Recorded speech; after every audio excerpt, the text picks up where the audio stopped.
মা শব্দটা অতি ক্ষুদ্র, কিন্তু এই ক্ষুদ্র শব্দটার গভীরতা আকাশের চেয়েও বিশাল। যার মা নেই সেই বুঝে এই শব্দটার গভীরতা কতটুকু। আপনি দেখতে কালো, চেহারা খারাপ, সেটা সমাজের অন্য মানুষের চোখে, কিন্তু আপনার মায়ের চোখে আপনি পৃথিবীর সবচেয়ে সুন্দর ব্যক্তি।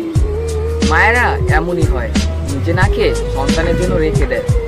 নিজে অসুখ হলে অল্পতেই সেরে যাবে, আর সন্তান অসুস্থ হলে সাথে সাথে ডাক্তার এনে হাজির করবে, আর সারা রাত সন্তানের পাশে বসে সেবা করবে। নিজের সুখ বিসর্জন দিয়ে সন্তানের শখ পূরণ করার চেষ্টা করবে। এই দুনিয়াতে একমাত্র মায়েরাই আছে যারা স্বার্থ ছাড়া সন্তানকে ভালোবাসে। আপনি পৃথিবীর সব কিছু দিয়েও কাউকে খুশি করতে পারবেন না, যতটা খুশি হবে আপনার মা।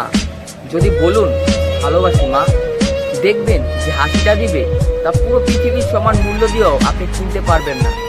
জীবনের এই চলার পথে একমাত্র মায়েরাই আছে যারা সন্তানের কাছে কোনো চাওয়া পাওয়া নেই। আমাদের এই সমাজে অনেকেই আছে যারা মা নামক শব্দটার ভালোবাসা কখনোই পায়নি। তারা কখনোই চেষ্টা করলেও বলতে পারবে না ভালোবাসি মা। তাই আজই মায়ের সামনে গিয়ে দাঁড়ান আর বলুন ভালোবাসি মা। बुरा हूँ मैं माँ,